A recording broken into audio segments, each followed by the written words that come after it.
కేసీఆర్ హరీష్ రావు పిటిషన్లపై హైకోర్టులో వాదనలు కొనసాగుతున్నాయి.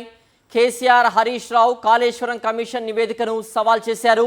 నివేదిక ఆధారంగా చర్యలు తీసుకునే ఛాన్స్ ఉందన్నారు పిటిషనర్లు. ప్రభుత్వ సమాచారాన్ని కోర్టుకు తెలపనున్నారు ఏజీ సుదర్శన్ రెడ్డి. హైకోర్టు నుంచి మరింత సమాచారం మా ప్రతినిధి అమర్ అందిస్తారు. అమర్, కేసీఆర్ హరీష్ రావు పిటిషన్లపై విచారణకు సంబంధించిన పూర్తి అప్డేట్స్ ఏంటి?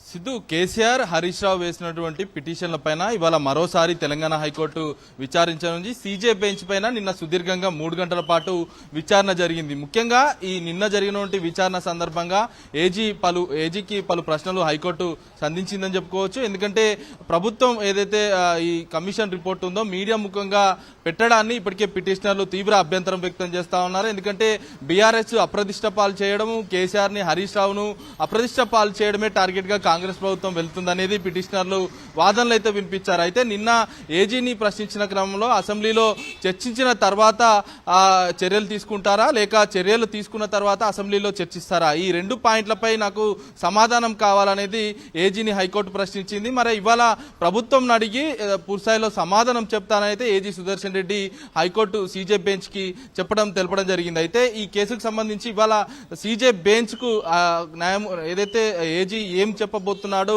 ఏజీ చెప్పేదాన్ని బట్టే ఈ కేసు స్పీడప్ కానుంది. ఎందుకంటే ఇప్పటికే ఈ కేసుకు సంబంధించి చూసుకుంటే కాళేశ్వరం కమిషన్ ఏదైతే ఉందో పీసీ ఘోష్ ఇచ్చినటువంటి కమిషన్ నివేదిక పూర్తిగా విరుద్ధంగా ఉంది. బీఆర్ఎస్ పార్టీని అప్రదిష్ట పాలు చేయడమే టార్గెట్ గా కమిషన్ రిపోర్ట్ ఇచ్చింది. ఓన్లీ 3-4 విచారించే ఈ రిపోర్టును రెడీ చేశారే తప్ప పారదర్శకంగా గ్రౌండ్ లెవెల్లో ఎక్కడ కూడా విచారణ జరపలేదనేది పిటిషనర్లు వాదిస్తున్నారు.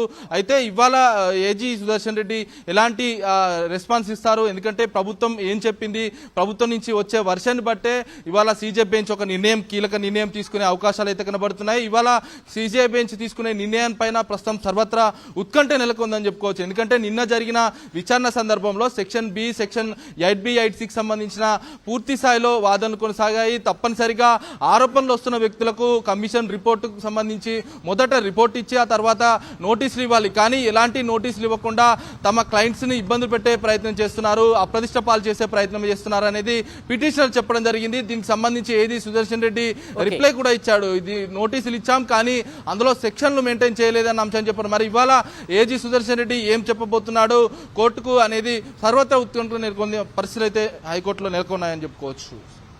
ఓకే అమర్.